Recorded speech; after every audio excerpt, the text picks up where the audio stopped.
Mañana seguimos en Desayunos Informales y estamos en la última semana de cara a las elecciones nacionales, la recta final de la campaña de todos los políticos. Y en el Partido Nacional surgió una polémica inesperada que terminó con la renuncia a su futuro cargo en el Senado, en el caso de ser electo, y también el Partido Nacional del intendente de Colonia, Carlos Moreira. Lo estábamos hablando en el bloque anterior, esto tiene que ver con la divulgación de los audios, donde se pedía una pasantía y se pedía a cambio favores sexuales. Esto, decíamos, desencadenó una cantidad de polémicas que terminó con esa renuncia aceptada por el Partido Nacional. Esto y otros temas lo vamos a hablar con el candidato a presidencia por este partido, Luis Lacalle Pou. Buenos días, gracias por acompañarnos. Buen día, ¿cómo andan? ¿Todo bien? Bien, todo bien. Antes que nada, bueno, no podemos evitar este tema de las últimas horas, por más que se haya aceptado la renuncia. Era una persona de confianza, lo has dicho públicamente, lo habías tenido en cuenta para la fórmula presidencial. Se hablaba de un posible cargo también en el Ministerio del Interior, eso lo manejábamos en la prensa, no sé si realmente ese era el nombre que tenías previsto desde el Partido Nacional. ¿Cómo lo tomás? Esto, más allá de lo que podamos hacer, si fue una pareja sentimental o no, como lo dijo él en la conferencia de prensa, ¿se está investigando dentro del partido si esto es una práctica habitual? Son como 10 preguntas. Tenemos poco tiempo, tenemos que ir así, de a mucho, pero te escuchamos. Bien. Primero, desde lo personal, sí, Carlos Moreira es una persona que yo tuve en cuenta para... Perdón por la voz, pero es la que me va quedando. Quedan 4 días nomás.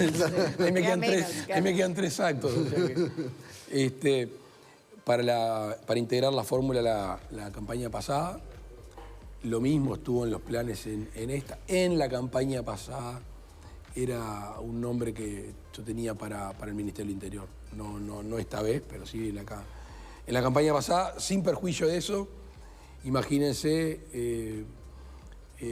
jueves de mañana o viernes, ya no viernes de mañana. Viernes de mañana estábamos yendo rumbo a Caraguatá. Caraguatá es una fiesta popular partidaria muy linda, con asado bajo unos árboles, y te cae esta noticia que no estaba dentro cuando pones en el presupuesto imprevistos, esto seguro no estaba. Por suerte a esa reunión iba también Jorge Larrañaga, también iba Beatriz Argimón. Hay fotos ahí de algún medio que nos ve reuniéndonos. Obviamente hay 2 audios, hay uno de ellos que es el audio más complejo, que es el primero, donde aparentemente hay ese intercambio. Y yo creo que el partido, a pesar de que Carlos Moreira es una persona muy querida por todos, muy respetada por todos, tomó la medida que debía de tomar. La toma Jorge Larrañaga en primera instancia porque participa de su sector. Se convoca urgente a la Comisión de Ética. La Comisión de Ética se reúne al otro día. Se escucha a Carlos y se toma una decisión de aplicar la pena máxima, que es la censura. Y entre que se hace esa recomendación por la Comisión de Ética al directorio y el directorio, antes de tomar resolución, llega, y creo que hace bien Carlos Moreira en renunciar a la lista del Senado y renunciar al partido, porque era lo que iba a hacer el directorio horas después. Hay del otro lado la interpretación de hasta dónde esta reacción tan rápida tiene que ver con los tiempos electorales y si hubiera actuado de otra manera en otro momento, digamos. Porque... Puede ser, no te voy a decir que no, pero puede ser. ¿Crees que todo esto puede impactar en las elecciones? Mi respuesta obviamente va a ser tomada como algo subjetivo y parcializado, pero es la que pienso. Pienso que no. Porque el partido toma una reacción rápida. O sea, el partido no es que dice, está guardada dentro del ropero, y vemos y la pateamos para adelante. Yo creo que el partido reacciona y reacciona bien, y los resortes partidarios funcionan. Sin embargo, con esa reacción rápida y todo, desde la oposición hay críticas. Hay un tuit de Carolina Cose que te arroba, dice, por si no lo advertiste te aviso que le faltó renunciar al cargo de intendente, no admiten el error queda chico, no piden disculpas, no hacen mea culpa, renuncia a un cargo que no tiene. Y Bascú sigue en el cargo, son puras poses. De Carolina Cose no me extraña este tipo de comentarios. Nunca la escuché decir nada de Sendik. Que como ayer decía Javier García, le hicieron un chachazo en la cola. Primer vicepresidente de la República que renuncia. Lo taparon y lo cubrieron por todos lados hasta que la opinión pública le dijo, no, muchachos, no va para más. Y lo suspenden. No lo echan, lo suspenden por creo que 17 meses. ¿Pero debería renunciar a la intendencia Moreira? A mí no me corresponde como candidato a presidente opinar al respecto. No me corresponde. Bueno, pero sobre Sendik todos opinaban, ¿no? Sí, era vicepresidente de la República. Y bueno, por eso. Y yo era senador. En este caso hecho, tenemos un intendente blanco que hasta ahora no se sabe si va a seguir en el cargo o no, después de lo que ocurrió, ¿no? No, de hecho hay un tratamiento de la justicia, aparentemente. Eso ya iniciaría otro tipo de trámites y ahí podría entrar en discusión el tema que tú planteas, Juan. Bien, otro de los temas que se surgieron a partir de estos audios tiene que ver con un tema ya más de fondo, ¿no? Que es la discrecionalidad de, a veces, los intendentes, de los cargos políticos, del uso de los dineros públicos para contrataciones políticas, ¿no? Es decir, el uso del dinero de los contribuyentes con fines clientelares. Esta es una vieja discusión que siempre se le trae a la mesa a las intendencias blancas. Y si uno toma un informe de la Oficina Nacional del Servicio Civil del año 2018, ve que las contrataciones, las designaciones directas en las intendencias fueron del orden del 34%, cuando en el gobierno nacional fueron del 7%. O sea que fueron mucho más las designaciones directas. ¿Cuál es el periodo ese? 2018. 2018. Sí, ese es un informe de la Oficina Nacional del Servicio Civil. 2018, contrataciones de las intendencias entre 2018 fueron designaciones directas, 34%, 7% a nivel nacional. Y habla justamente de 4 intendencias donde las designaciones directas fueron más altas. Y ahí están todas intendencias blancas. Soriano, ¿no? Con Bascú, 33, Colonia y Artigas. A partir de esto, de esta información, por ejemplo, el dirigente de la OPP, Santiago Soto, publicaba un tuit donde decía, bueno, ya hubo 2 instancias donde se quiso pasar por el Parlamento una ley para regular el ingreso por concurso a las intendencias, ¿no? Ahí lo vemos. 2 veces enviamos desde el Gobierno Nacional proyecto de ley para ingreso por concurso de intendencias, 2009 y 2018. En 2009 la calle Pou, entre otros, se fue de sala para no darle los votos necesarios y fue rechazado. Bueno, en el 2009, una noticia publicada en La República dice el herrerismo trancó la ley de concursos para las intendencias y habla de todos los legisladores que votaron en contra y de los que no estaban, había 66. Tú eras diputado en ese momento. ¿Por qué el Partido Nacional le cuesta tanto resolver sobre estos temas? Lo de le cuesta tanto es un argumento subjetivo tuyo. O sea, ¿por qué se votó en contra entonces en ese momento? Yo vi que se lo preguntaste a Javier García ayer de noche. Asumo y presumo y sostengo que por un tema de autonomía de las intendencias y por un tema constitucional, porque no le compete al Parlamento, del punto de vista de las intendencias, opinar o reglamentar los concursos. Distinto es de que sea o no pertinente. Y ahí mi respuesta es afirmativa. Pero que sea el Parlamento el que lo deba hacer, tengo mis serias dudas por temas de autonomía municipal. ¿Ese es el argumento que considerás que fue el argumento base para votar en contra? No recuerdo si fue ese argumento. ¿Es lo que argumentarías ahora? Sí, es lo que argumentaría ahora.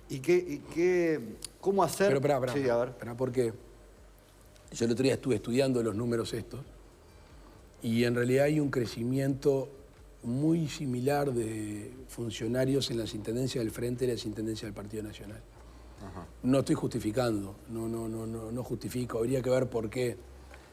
Si nosotros estamos previendo que desde el gobierno central, desde toda la administración pública, va a tener que haber un concepto de austeridad en los próximos tiempos, lo que uno espera es que los gobiernos departamentales actúen en consecuencia. Claro. Y espera que los gobiernos departamentales de nuestro partido actúen. Pero ¿por qué no actuaron ya en consecuencia? Porque eso es la otra pregunta que se hace, ¿no? Es decir, no sé. En definitiva, hay intendentes que son del sector todos. ¿Por qué desde el sector todos no dicen, bueno, a ver, para hablar de austeridad, empecemos por casa y lo podemos hacer ahora?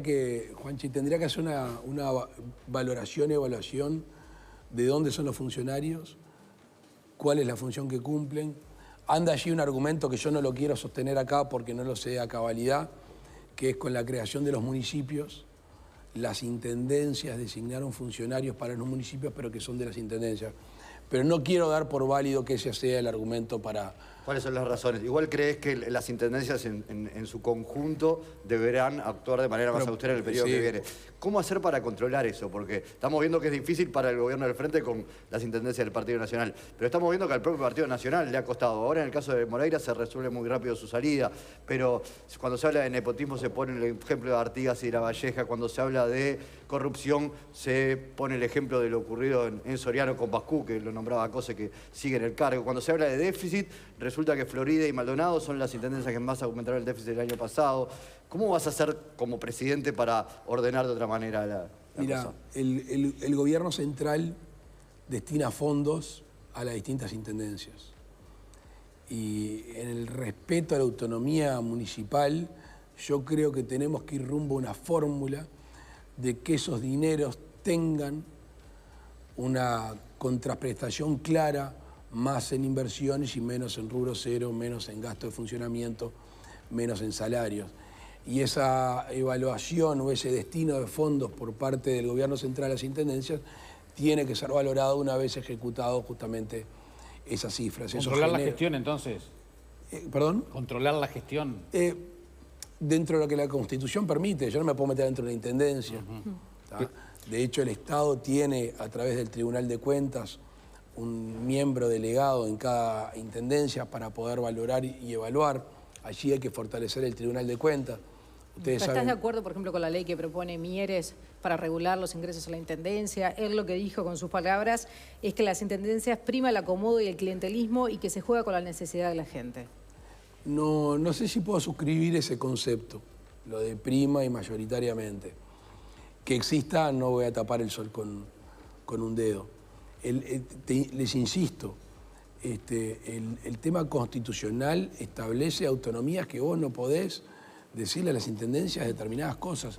El mecanismo que yo encuentro es cuando hay dineros que salen de la administración del gobierno central a las intendencias para determinadas cosas. Estar con la lupa ahí en la contraprestación de los hogares. Exactamente. Que en esa transferencia haya un rendimiento de cuentas de qué se hizo con esos rubros, que dicho sea paso no son rubros menores en lo que hace un gobierno departamental y habría que analizar departamento por departamento. Creo que ahí hay un mecanismo que de aceitarse puede coaligarse con la austeridad que va a tener que tener el gobierno central. Pero la pregunta para cerrar este tema y pasar a otro, porque cuando uno dice yo quiero hacerme cargo, bueno, eso también es una definición política. Por supuesto. Es decir, y la definición política la puede tomar el sector todo. Es decir, bueno, nosotros vamos a dar el ejemplo, ¿no? Nosotros vamos a ser muy rigurosos con las designaciones directas, con las contrataciones, con el aumento de empleos públicos, porque se hace una crítica muy fuerte al aumento del gasto del Estado por parte del Frente Amplio, pero después no se ve tampoco la viga en el ojo propio, ¿no? No, no es que no se vea. Yo no la estoy negando, no vine acá a negar cosas. Simplemente digo que hay que buscar mecanismos para que esas cosas no sucedan. Pero insisto, me gustaría que pongan a cada uno de los intendentes enfrente suyo y que les pregunten por qué se da determinados déficits, si es por fórmulas de fideicomiso, por fórmula de endeudamiento, si es por mala administración, que alguno tiene que haber, porque es el personal, porque ingresa.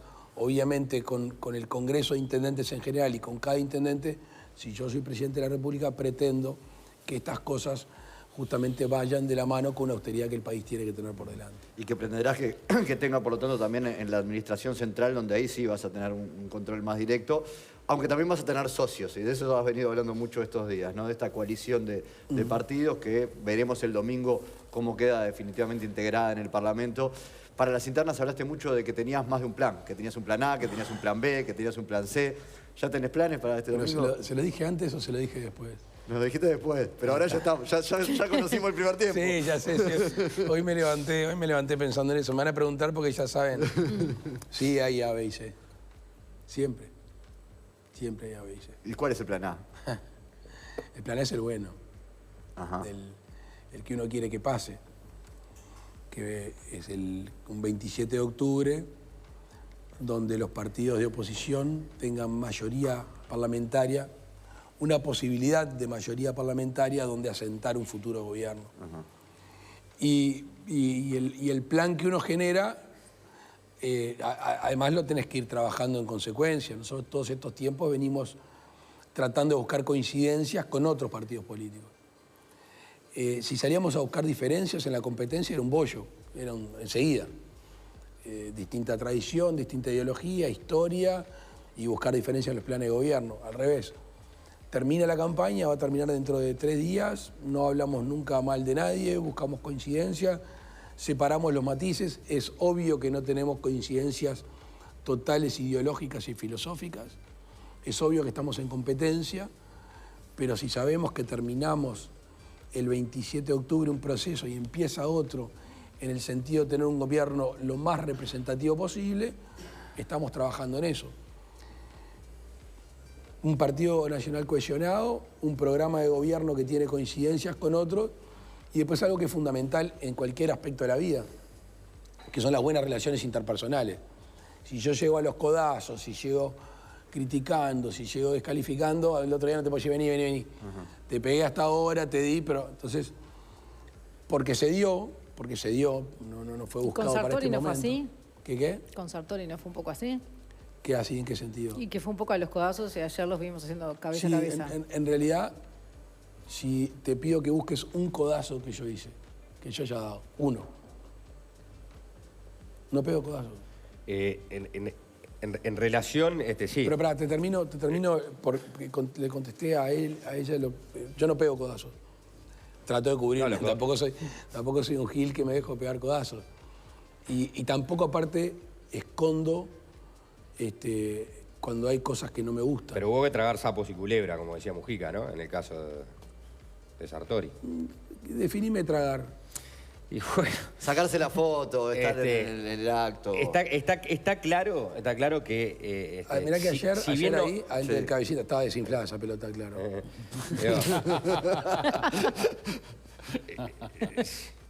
Re desinflada. Si bien hay que tener pruebas, ¿no? para confirmar que Sartori haya estado detrás de esa campaña, la campaña sucia, hay muchos dirigentes del Partido Nacional que dijeron no necesitamos las pruebas, nosotros estamos convencidos. Y ahí pasaron cantidad de episodios, ¿no? Donde, por ejemplo, Iturralde, bueno, en fin, yo no lo voy a repetir, la gente ya sabe. Después de eso hubo que decir, bueno, ahora hay que surcir y pasar de página. Ahora, era difícil pasar de página, porque era pasar de página con alguien que fue a pegar fuerte, ¿no? Hacer una campaña a la que Uruguay no estaba acostumbrado. Siempre y cuando entendamos de que esa persona era la que estaba detrás. Hubo hasta denuncias. Hay una denuncia en la justicia. Sí, que se está sustanciando en la justicia. El destinatario de esa campaña fui yo. Fui yo y mi familia. No tengo elementos de prueba para allí. Sí es las sospechas, obviamente, que están en la vuelta. Perdón. Yo no escondo, ayer cuando me subí al estrado hablé de la diferencia. No me gusta porque no soy creíble, sino si yo me subo al estrado y digo, Juan, siempre nos llevamos bien, no. Tuvimos una campaña dura y obviamente que no fue dura por mí, porque yo, insisto, yo no hablo mal de los demás. Si voy a hablar mal de alguien, es porque sé que me atengo a las consecuencias, eventualmente, de cortar una relación. Por eso me peleo con muy poca gente. Porque cuando me peleo con alguien... La calle... Perdón, déjame terminar. Sí. Cuando yo me peleo con alguien, me peleo con alguien. O sea, tengo una diferencia, por lo general, ni programática, nada. Es una diferencia personal, moral, ética, de agravio, comprobada. O sea que se lo reservo a poca gente. Cuando la tengo, no, por lo general no doy marcha atrás. El escenario ideal, creo que tú lo decías, es 50 bancas, por ejemplo, ¿no? En diputados, que pueda sumar la oposición para... El ideal es 52. Bueno, ya sé, pero... Un resto ahí para... Para que no se te escape ninguno. Claro, pero pongámosle ese escenario. Ahora, si en esa mayoría están bancas o una banca del Partido Independiente, el Partido Independiente ya dijo, ¿no?, que con Manini no. ¿Cómo pensás que vas a surcir o poder tejer una coalición donde claramente hay ya uno que no quiere estar si está Manini? El plan A, por suerte vamos a hablar del plan A, el plan B, el plan C. Eso. No nos va a dar el tiempo. Sí, no, y ojalá que no salga. O sea que ya hoy queda decretado que no hay plan C. El B es más complejo.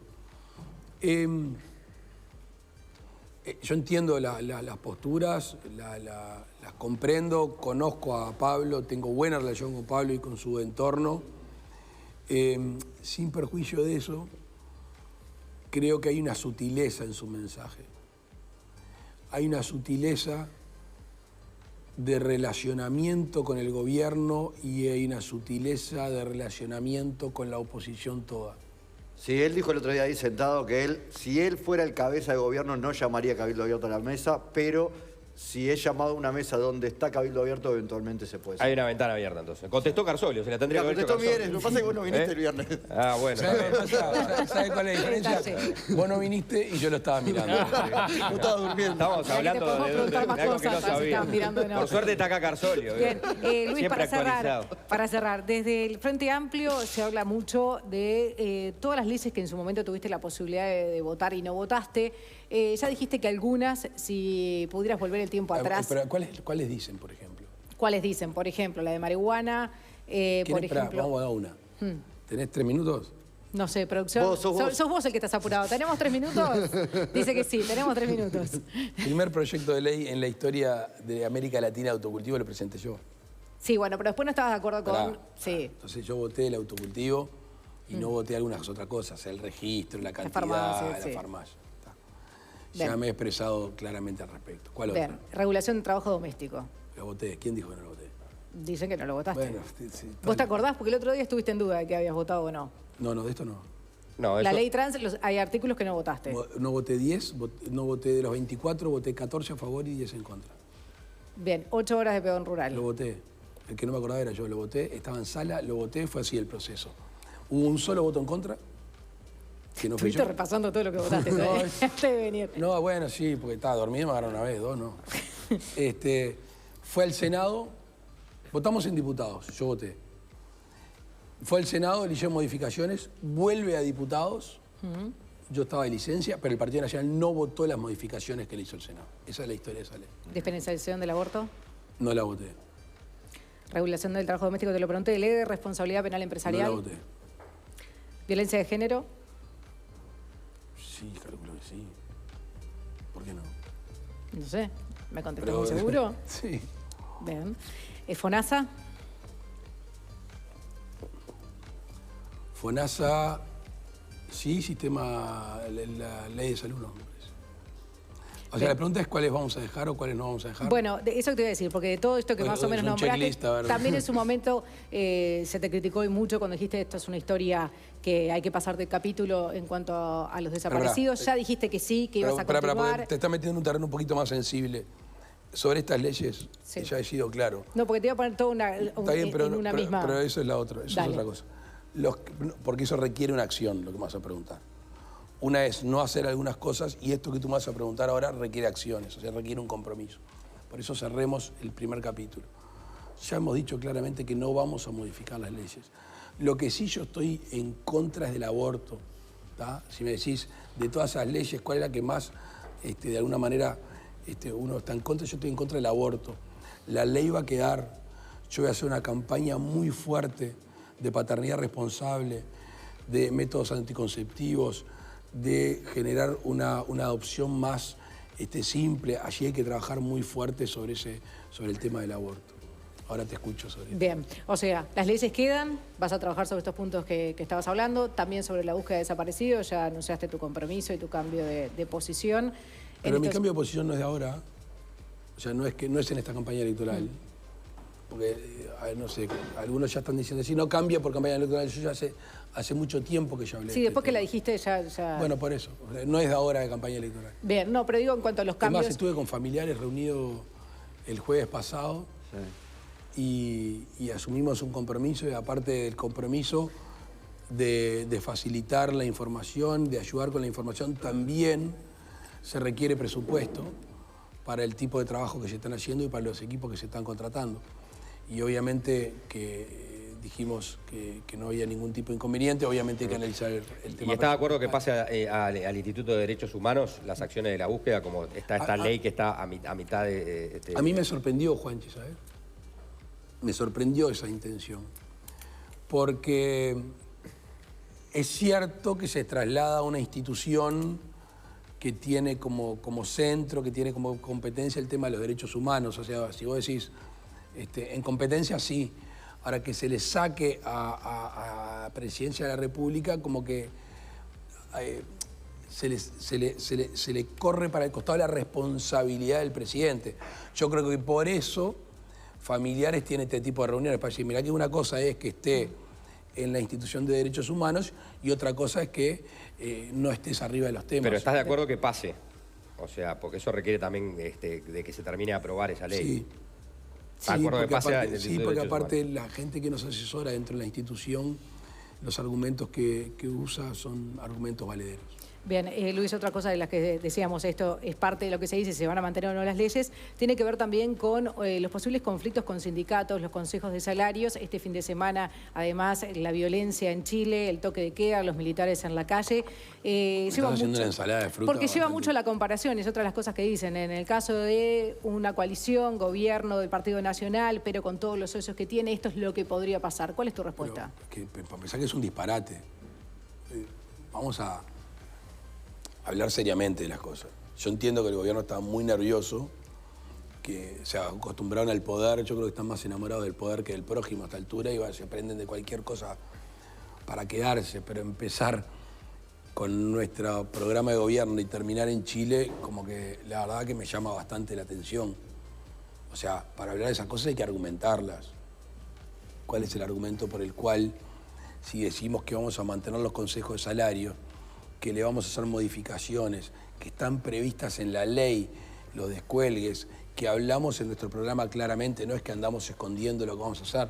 Se lo dije al PIT-CNT el otro día en una reunión de 2 horas 40, lo dijimos en la FUEB. Pero tienen diferencias con el PIT-CNT. Sí, sí, obvio que tenemos diferencias. Ahora, de allí a decir que se va a llegar a un estado como la situación violenta que está sucediendo en Chile, la verdad que me cuesta seguir el hilo conductor, pero capaz que me pueden ayudar. No, un escenario de mucha conflictividad callejera donde la respuesta del gobierno fuera a reprimir ese tipo de movilización. Me imagino que va por ese lado. Claro. Sobre todo partiendo de la base de aquellos sindicatos que ya ha dicho, si ganan el Partido Nacional vamos a estar en la calle haciendo la guerra. Algún legislador ha tomado ese argumento, Rafael Michelini lo usaba el otro día. Yo entiendo que puede haber conflictividad, que puede haber tensiones, son naturales. De hecho, este gobierno se tuvo que guardar la esencialidad en el bolsillo con respecto a la educación, ni más ni menos. Ahora, de ahí a pensar que eso va a desencadenar en manifestaciones violentas. Si llegara a pasar, ¿tomás la decisión que tomó Piñera? Yo no menosprecio la actividad sindical nacional. ¿En serio voy a pensar que van a salir a prender fuego? Cosas, estaciones, paradas de ómnibus, terminales, ¿en serio? Yo no veo a los sindicatos uruguayos haciendo ese tipo de cosas. Sí los veo manifestándose, sí veo usando el derecho a huelga, que es uno de los derechos que se tiene. De ahí a eso. Ahora, la persuasión, la disuasión y la represión es una herramienta del Estado. Obviamente que cuando se reprime hay que ser cuidadoso de los derechos humanos, hay que ser cuidadoso de la violencia por parte del Estado, que no genere más daños de lo que genera ese tipo de actitudes. Pero claramente la función de reprimir del Estado cuando se está dañando la propiedad privada o la propiedad pública es una de las herramientas no solo que tiene derecho a usarlo, sino tiene la obligación de usarlo para cuidar y resguardar a los uruguayos. De aquí comparar Uruguay con Chile, me parece que ni los sindicatos nacionales merecen eso y espero que el gobierno que viene tampoco merezca eso. Luis Lacalle Pou, muchísimas gracias por acompañarnos. Tenés que guardarte vos para 3 actos y una nota de radio. Y ahora tenés que volar una nota. Si no lo hacemos con mi intérprete de lenguaje. Bien, tenemos que actualizar los títulos hasta ahora.